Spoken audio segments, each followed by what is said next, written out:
Hi guys, for today gawa tayo ng chicken cubes. Ito yung chicken breast, tapos nilagyan ko ng pepper, salt, and paprika.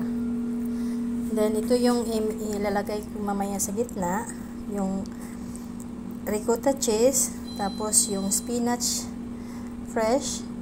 Pwede ka rin gumamit ng freezer. Tapos nilagyan ko ng asin, tsaka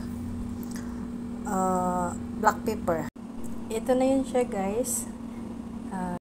I-filling mo lang sa chicken, tsaka i-lock mo ng toothpick. Lalagyan ko siya ulit ng black pepper, salt, and yung paprika. I-fry ko siya ng until ma-brown. Then, bago i-oven. Yan siya guys. Until ma-brown lang siya ha. Ito na yung finished product guys. Salamat.